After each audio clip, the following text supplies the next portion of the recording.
Satu, alladzina hum fi salatihim khashi'un.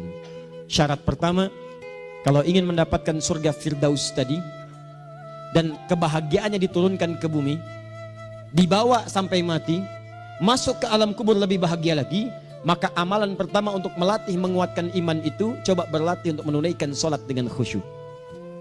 Kalau Anda kerjakan benar sholat ini, maka apa yang Anda dapatkan? Teman-teman ingat betul, saya mau tanya sebentar. Keabadian yang abadi disebut dengan sa'id. Kalau kita ingin turunkan ke dunia percikannya, kita dapatkan usahanya disebut dengan apa? Masih ingat? Aflah itu kalau didapatkan, kata dasarnya apa tadi? Falahun. Lihat baik-baik. Kata Allah dalam Al-Quran tadi, kalau ingin mendapatkan falahun, amalan pertama sholat. Makanya ketika dipanggil sholat, kalimat falah dilekatkan pada panggilan sholat. 5 kali diingatkan. Begitu muadzin kemudian azan memanggil Anda, hayya 'alas shalah. Anda bertanya, ya Allah kenapa kami mesti sholat? Dijawab, hayya 'alal falah. Yuk, pagi ayo. Yang sejati datang sini. Belum dapat sujud, belum dapat ruku, saya berikan. Makanya ketika orang sholatnya benar, dia akan mendapatkan 5 keutamaan. Saat di dunia nih, belum ke akhirat, 5 keutamaan yang tidak diberikan pada orang yang tidak sholat. Atau orang sholat tapi sholatnya nggak khusyuk. Sebab syarat mendapatkannya khusyuk. Alladzina hum fi sholatihim khasyi'un. Bukan alladzina hum fi sholatihim saja, tapi ada kalimat khasyi'un. Artinya yang tidak khusyuk saja nggak akan dapat, apalagi yang nggak sholat. Apa yang 5 ini? Lihat baik-baik. 1, orang yang sholatnya benar, pertama kali sebelum mendapatkan kebahagiaan hakiki dari Allah Subhanahu wa Ta'ala, akan dirubah dulu perilaku hidupnya menjadi perilaku yang lebih baik. Kalau orang itu sholatnya benar, maka sholat itu akan melatih dia untuk berubah, bertransformasi jadi orang baik. Itu ada di Quran surah ke-29 ayat ke-45. Innas sholata tanha anil fahsya'i wal munkar. Sumber keburukan cuma 2, kalau bukan fahsya itu munkar. Maaf, pornografi, porno aksi, LGBT, kata-kata jorok, kotor itu fahsya. Di orang sholat kata Allah, mustahil berkata-kata kotor. Orang sholat tidak akan pernah mencela. Orang sholat tidak punya kata-kata jorok. Jadi kalau ada sekarang orang yang sholat senang mencela orang lain, itu berarti ada masalah dalam sholatnya. Dan dia belum dijamin sebagai ahli surga terbaik. Dan hidupnya nggak bahagia. Nggak bahagia. Aneh nih. Sholat tapi senang celah orang. Aneh. Aneh.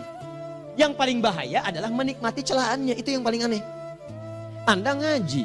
Anda ikut taklim. Taklimnya sesuai Quran, taklimnya petunjuk sunnah. Anda sholat, Anda puasa, tapi Anda masih senang mencela orang lain dan menikmati celahan itu. Kalau nggak mencela, kayaknya nggak komplit kehidupan.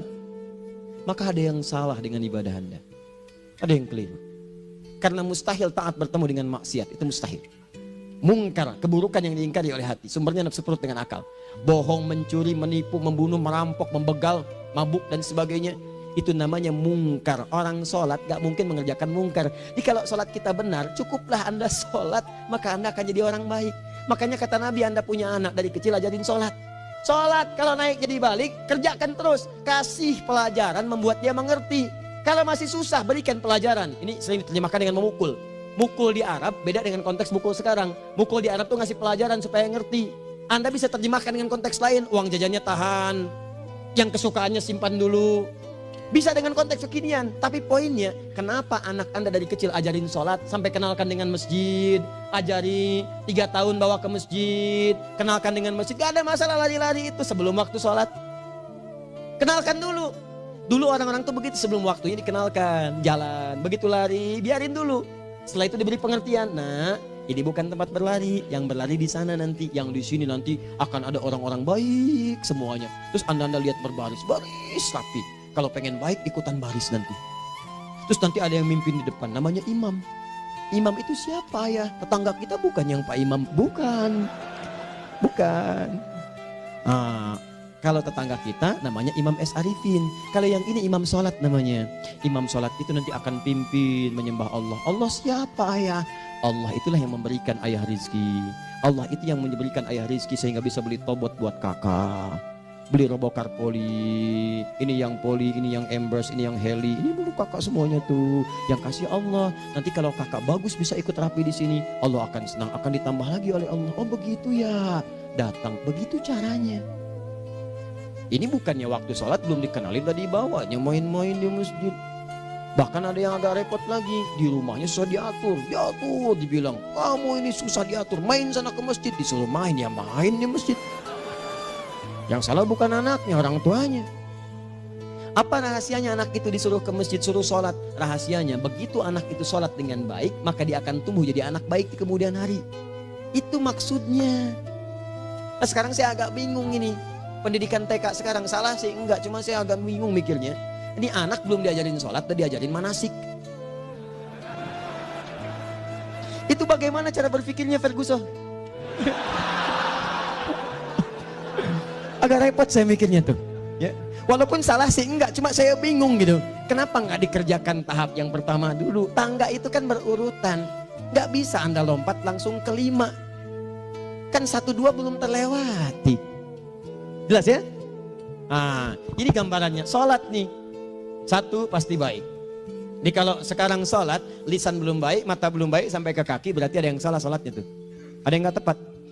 Tangan sembarangan, snack orang ngambil. Awas. Tuh sendal orang, mau wudhu nggak ada sendal, pakai sendal orang. Udah bilang belum? Kehujanan pakai payung orang. Udah bilang belum? Ya kan gampang Ustaz. Ini kan juga mungkin diikhlaskan karena Allah. Ya ikhlas, cuman pakainya belum minjam. Bagaimana kalau sedang pegang payung itu keluar, Anda meninggal? Nah, coba mikirin ke situ. Coba ke kantor. Kalau didorong proyek yang nggak jelas, minta tanda tangan, pikirin dulu bagaimana kalau meninggal. Kemarin saya sama teman-teman artis saya katakan begini, Anda ya, kalau Anda mengaji dengan saya, jangan pernah menerima peran maksiat. Walaupun itu sekedar adegan, tapi itu maksiat. Kalau bayangkan ketika Anda memerankan itu, Anda diwafatkan oleh Allah Subhanahu Wa Taala. Maka demi Allah saya katakan tidak ada faedahnya Anda ngaji sekarang, ngaji besok. Ketika Anda menerima peran itu, Anda wafat dalam keadaan bermaksiat di hadapan Allah Subhanahu Wa Taala. Maka saya pun katakan pada Anda, ayo belajar yang betul, pahami, bangun sholat, belajar, dalami seperti orang tua kita dulu. Tinggalkan nyontek, budaya yang gak jelas. Rasakan ketika nyontek Anda wafat. Apa yang Anda dapatkan? Di Libya itu kalau nyontek, di Libya ya, saya pernah sekolah di Libya nih. Itu kalau nyontek dibiarin aja dulu. Dan rekornya 100% ketahuan. Begitu sudah selesai, cuma jeda 2 jam, langsung ada panggilan. Si Fulan silahkan datang ke kantor. Apa yang disediakan di kantor sudah siap. Anda diberi waktu 2 jam dari sekarang, siapkan beres-beres koper Anda. Di sini tertulis Anda akan pulang. Tiketnya sudah lengkap, dikawal 2 orang. Dituliskan di situ anak ini nyontek gak boleh kembali ke sini. Libya. Gak ada zero tolerance bagi yang seperti itu, keluar. Kami gak terima di sini. Harusnya begitu. Gak ada faedahnya. Yang kita butuhkan amalan dari ilmu, bukan nilai-nilai itu sementara. Gak ada. Sudah. Nah ini akhirnya begini kualitasnya nih. Tertulis di ijazahnya bagus, cum laude, IPK-nya 4, tapi nggak ada aplikasinya. Yang pintar banyak, kita butuh yang baik, pintar yang baik. Sekarang yang pintar banyak, kepintarannya dipakai untuk nipu orang. Itu yang bahaya. Ahli hukum banyak yang dihukum. Ahli ekonomi tidak bisa mengangkat perekonomian. Apa yang salah? Apa yang salah? Ini yang jadi persoalan. Tapi dasar manusia begitu di sidang mulai pakai peci, pakai baju koko, pakai tasbih, ada yang pakai kerudung. Luar biasa. Nih 2. Orang kalau sholatnya benar, Allah akan berikan ketenangan dalam jiwanya. Tenang hatinya. Jangankan musibah kecil, musibah paling besar pun tenang aja dia. Tenang, dia paham rumusnya. Allahu Akbar. Turun Quran. Surah ke-13 ayat ke-28. Ala bidzikrillahi tatmainnul. Yakinkan pada dirimu, zikir kepada Allah membuat hati tenang. Di antara turunan zikir amalannya adalah sholat. Dari mana taunya? Quran surah ke-20 ayat ke-14. Innani anallahu la ilaha illa ana fa'budni wa aqimis salata li dzikri. Saya Allah, kata Allah ke Nabi Musa. Tidak ada Tuhan selain saya, sembah saya. Bagaimana menyembahmu ya Allah? Tunaikan salat sebagai zikir kepada saya, zikir. Nah, maka kalau Anda sedang tidak tenang, ayo ke masjid. Banyak zikir itu, baca Quran zikir. Quran surah 15 ayat 9. Inna nahnu nazzalna dzikra. Kami turunkan Al-Quran sebagai zikir. Jadi kalau Anda sedang baca Al-Quran, Anda sedang berzikir. Ibu kalau sedang gak tenang bu, gelisah, gak enak, gak usah mengeluh, apalagi bikin status gak karuan. Ibu wudhu, ambil mushaf baca. Begitu sedang baca ada ketenangan dalam jiwa. Berdoa, zikir. Kalau sedang gak tenang besok ada proyek, doa dulu. Doa itu memberikan ketenangan. Makanya doa disebut dengan zikir. Quran surah ke-7 ayat 205. Wadhkur rabbaka fi nafsika tadarruan wa khifatan wa dunal jahri minal qaul. Ayo berzikir, minta kepada Allah dengan segenap jiwamu, mohon dengan penuh ketawaduan. nanti ketenangan diberikan. Menghafal Quran, baca itu zikir. Quran surah ke-54 ayat 17, 22, 32, 40. Walaqad yassarnal Qur'ana lidzikri fahal mim muddakir. Menyebut nama Allah, Al-Asmaul Husna itu zikir. Sedang ada persoalan, ya Allah, ya Allah, ya Allah, ya Rahman, ya Rahim, ya Malik, ya Qudus, ya Allah, ya Allah, ya Allah, ya Allah. Zikir. Dalilnya Quran surah kedua ayat 152. Fadhkuruni azkurkum. Sebut namaku, zikir. Apapun akan mengingatmu. Gimana menyebutnya? Ditafsir di Quran surah 17. Ayat keberapa? 110. Qulid Allah awid Rahman ayyamma tad'u falahul asmaul husna. Sebut nama Allah. Itu menenteramkan pada jiwa. Sedangkan sholat gabungan dari semua zikir tadi. Bukankah dalam sholat Anda baca Al-Quran? Bukankah dalam sholat Anda menghafal Al-Quran? Bukankah dalam sholat Anda berdoa? Bukankah dalam sholat Anda istighfar? Anda mohon digabungkan semua itu. Amalan sholat menggabungkan semua jenis zikir. Masa Anda nggak tenang juga? Makanya sholat itu, jangankan sholat ya, tempat sholat itu yang menenangkan. Tempat sholat, tempat paling tenang di muka bumi.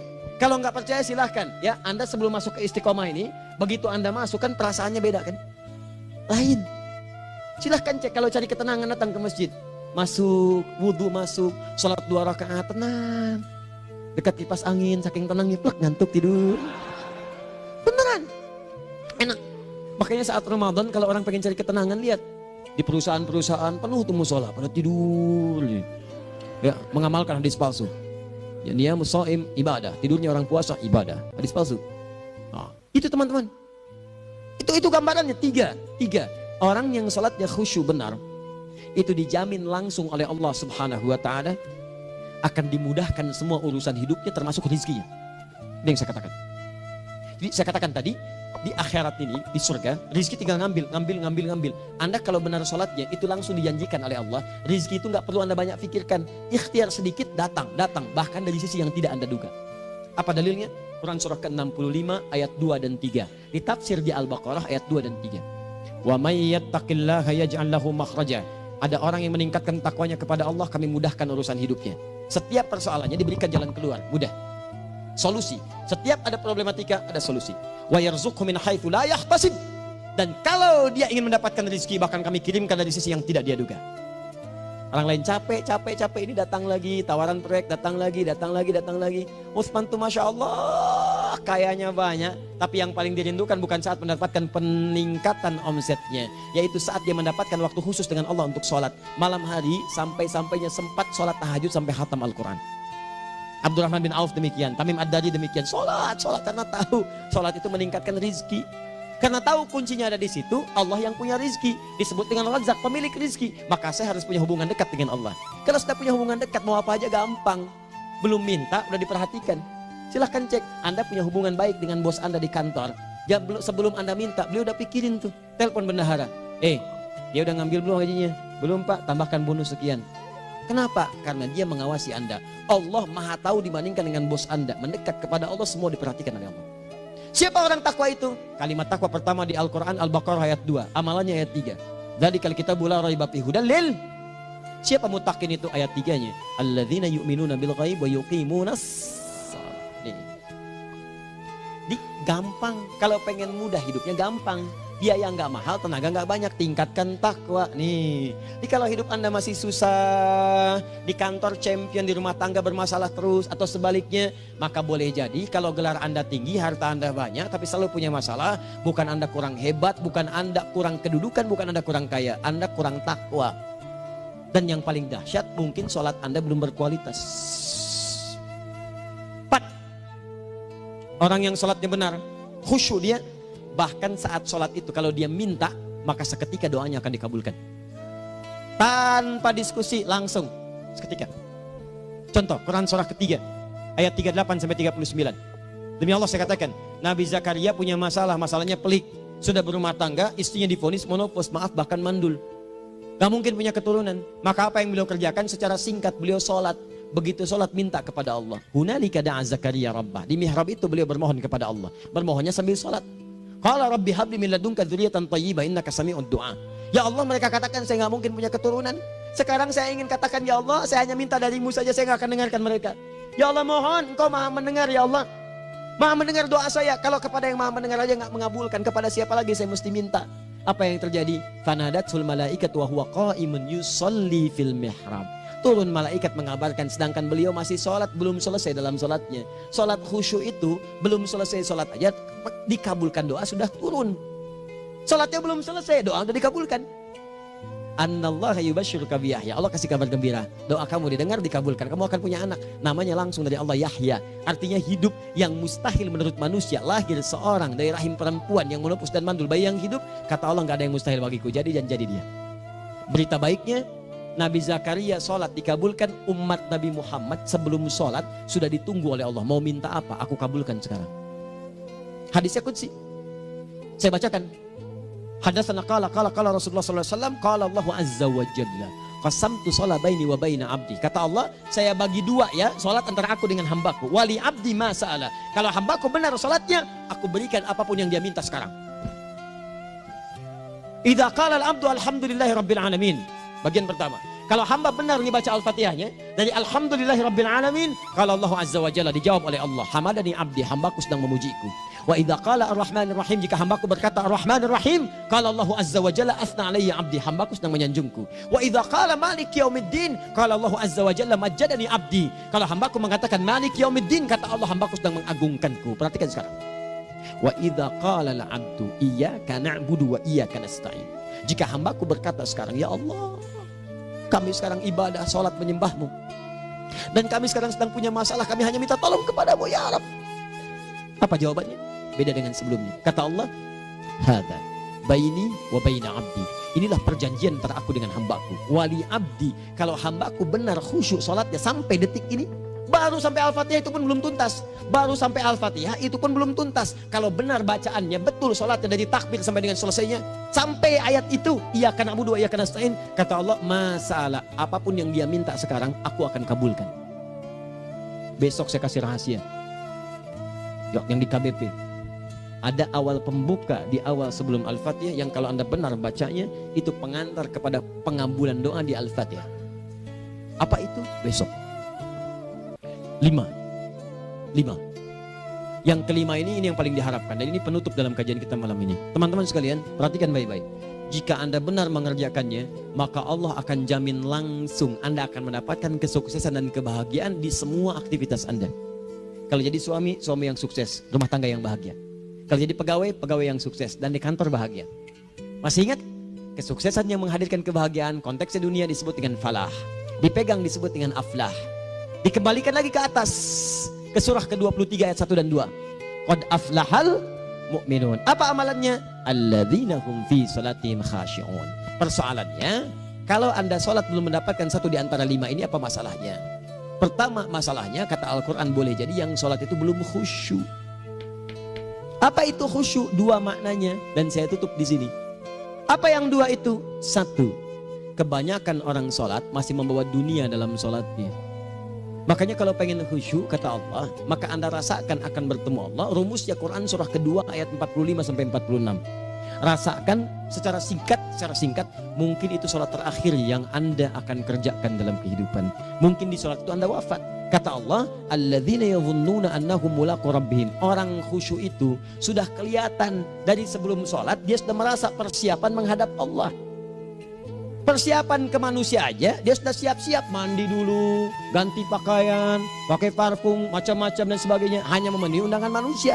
Allah mengundang Anda 5 kali dalam sehari. Ya maaf, mengabulkan doa Anda, mencukupkan kebutuhan, menyembuhkan kalau sakit, disiapkan Anda. Harusnya apa? Penampilan sempurna. Kata Quran, orang khusyuk itu kelihatan sebelum sholat, pakaiannya kelihatan.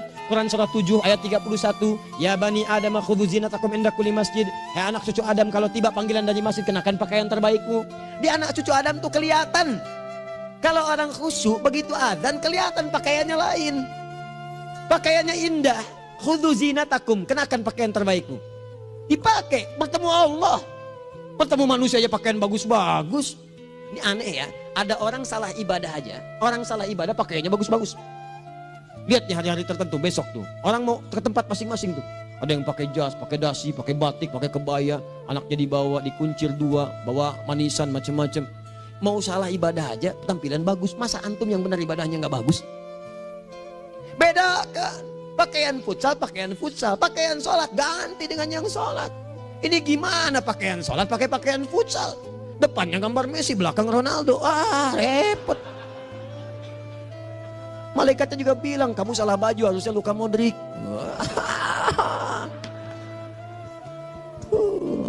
Apalah saya. Nah, yang mau tanya apa? Mourinho dipecat saya tahu. Lagi nganggur sekarang, ditawarin Benfica dia nggak terima. Sekarang jadi dia komentator di beIN Sport. Nanti sebentar lagi dia akan komentar di laga Saudi dengan Qatar dan komentar laga Arsenal dengan Israel. Digantikan oleh Solskjaer. Dia super sub dulu. Ya, super sub. Ya, the baby assassin, ya pembunuh yang berwajah baby face. Masuknya di akhir-akhir, gol. Sekarang melatih dia, 5 kali kemenangan, belum kalah sama sekali. Saya hafal itu. Tapi masih di urutan ke-6. Tapi jaraknya ke yang ke-4 itu tinggal 3 poin lagi. Hafal saya, Liverpool tahu cuma 4 poin sekarang bedanya. Kemarin 7 kalah 2-1 sama Manchester City. Walaupun banyak analisis yang menyebutkan mungkin itu diberikan saja gitu kan. Karena ada yang lain-lain. Hafal kedua Manchester City. Hafal saya. Ayo mau tanya apa lagi? Tottenham Hotspur ke bawahnya. Ada Chelsea, ada Arsenal, baru kemudian Manchester United. Liga Italia, wah udah gak kekejar Juventus. Ya, apa lagi? Dan seterusnya lah. Gak ada ujungnya bahas yang begituan. Jelas ya? Maksud saya, Anda tanya itu saya jawab. Tapi tidak menghilangkan ibadah kita yang lain. Dan apa ruginya? Ya tahajud dah. Apa yang bisa dikerjakan besok, lihat besok. Ya kan tahajud kan bisa besok. Ada orang tahajud jam 10 pagi? Gak ada. Lebih baik Anda kerjakan malam tahajud. Yang tidak bisa dilihat malam, bisa dilihat besok. Cara berpikirnya bagaimana kalau besok meninggal? Gak kesampaian teman-teman sekalian. Gak kesampaian. Nah maka dari itu, Anda kalau mau ada panggilan sholat, siap-siap baju yang bagus. Terus sempurnakan. Anda panggilan orang mandi, panggilan Allah. Buka Quran surah 5 ayat 6. Sempurnakan wudhu. Ya ayyuhalladzina amanu idza qumtum ila shalah faghsilu wujuhakum. Wudhu yang baik. Berpakaian yang rapi. Kenapa? Karena boleh jadi saat dipanggil Anda wafat saat itu. Maka wafat Anda dalam keadaan yang suci, dengan keadaan tobat, dengan pakaian terindah pada saat itu. Yang kedua, maaf, orang-orang kurang khusyuk itu saya tutup. Yang kedua itu karena kebanyakan orang sholat tidak paham, tidak mengerti apa yang dibaca dan dilakukan dalam sholatnya. Jujur pada diri sendiri, jawab pada diri Anda. Sampai sekarang Anda sholat, berapa persen bacaan sholat yang Anda pahami? Jangan-jangan selama ini Anda sholat ribuan kali sujud, ribuan kali ruku. Gak ada yang paham yang dibaca. Sekian persen yang paham, bagaimana sholat Anda bisa khusyuk? Pekerjaan Anda dipahami, urusan akhirat Anda gak dipahami. Di mana cara berpikirnya? Aku yang bagaimana atau engkau yang harus bagaimana? Ya, coba berubah. Nah ini baru satu amalan, belum yang lainnya. Ada 5 amalan lagi. Yang kalau kita bisa turunkan itu, selain sholat yang khusyuk, maka jaminan tadi akan datang. Baru sholat khusyuk aja 5 datang. Apalagi ditambah dengan 5 amalan lainnya lagi. Demi Allah saya katakan, dunia kecil sekali, gak ada nilainya. Akhirat aja enak. Nikmat. Saya ketemu Ustaz Arifin beberapa waktu lalu. Dan kita doakan semoga Allah berikan kesembuhan, kesehatan. Saya datang, biasa kita adabin berdoa, duduk. Bang istirahat, bang butuh istirahat, umat udah nunggu. Dah gak usah mikir yang lain. Karena beliau cerita masjid, cerita zikro, cerita mana. Ya insya Allah. Nitipin ini, nitipin itu dan seterusnya. Dan yang paling indah adalah, bang kita saling panggil weekend. Nikmat. Gak ada yang senikmat ini. Zikir. Allah, doa. Nah bayangkan sakit tapi masih nikmat gitu. Nikmat. Iya bang, saya paham. Istirahat dulu. Banyakkan nanti orang jengkuk. Saya pamit dulu ya. Supaya bisa istirahat, supaya tenang. Lama kita pegangan tangan. Ngobrol, saling mendoakan. Itu nikmat. Dan cara berpikirnya kalau sudah pakai iman, semua nikmat. Ada uang nikmat, gak ada uang nikmat. Sakit nikmat, karena cara berpikirnya lain. Nanti kita bertemu lagi, saya terangkan pada Anda. Dan saya contohkan satu kisah. Bahkan ketika ada orang yang diuji Allah dengan ujian yang sangat luar biasa, yang menurut sementara orang itu ujian sangat luar biasa menggetarkan jiwanya dan susah untuk bertahan, tapi orang ini nikmat saja menjalaninya. Nikmat. Ada yang di rumah tangga, ada yang di macam-macam. Contohnya banyak. Satu contoh saya berikan di malam ini. Sekali suami istri, wah luar biasa.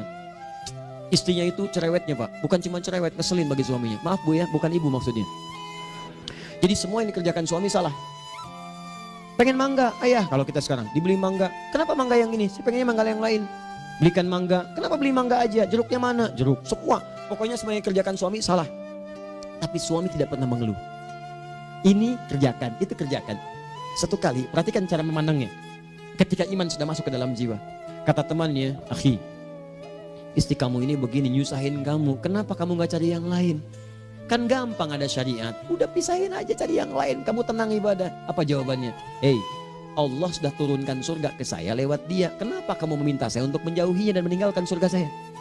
Di cara melihat dia, bukankah ketika ada berbagai keluhan saya sabar? Bukankah sabar mendekatkan saya ke surga? Allah kirimkan tipikal istri seperti ini supaya mendekatkan saya ke surga. Dengan itu kan saya banyak pahala. Saya sabar, pahala banyak. Sudah Allah berikan pahala kepada saya. Kamu malah nyuruh saya untuk berpisah dengan pahala itu. Perhatikan cara berpikirnya. Indah.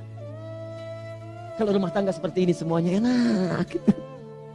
Suaminya biasa-biasa, istrinya cantik, luar biasa. Begitu berdandan kelihatan kata suaminya, Masya Allah, wajahnya tak berpaling, mata tak berkedip. Kata istrinya, ya zauji madhabik, sayang kamu kenapa? Wallahi syakiran lillah bihadari. Demi Allah, aku bersyukur mendapatkan istri secantik kamu.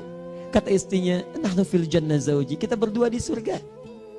Kata suaminya, kok bisa begitu jawabanmu? Iya, kamu bersyukur dengan keadaanku, aku bersabar dengan keadaanmu.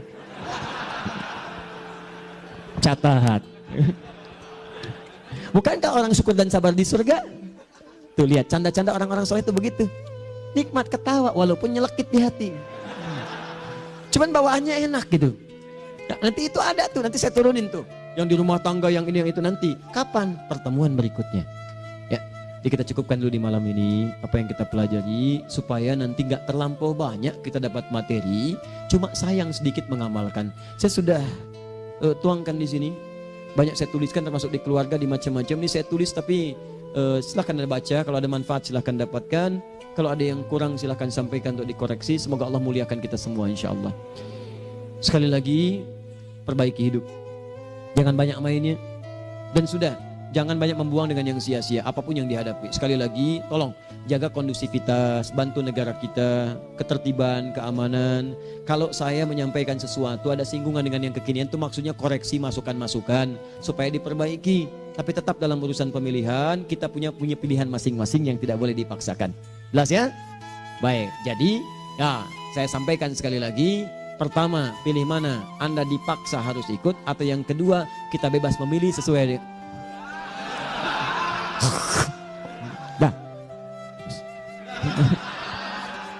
Sudah ya. Jadi kita akhiri, subhanakallahumma bihamdika asyhadu an la ilaha illa anta astaghfiruka wa atubu ilaik. Wa akhiru da'wan alhamdulillahirabbil alamin. Berjumpa besok sesi terakhir fikih ikhtilaf di Masjid Ar-Rahman Kota Baru Parahyangan. Assalamualaikum warahmatullahi wabarakatuh.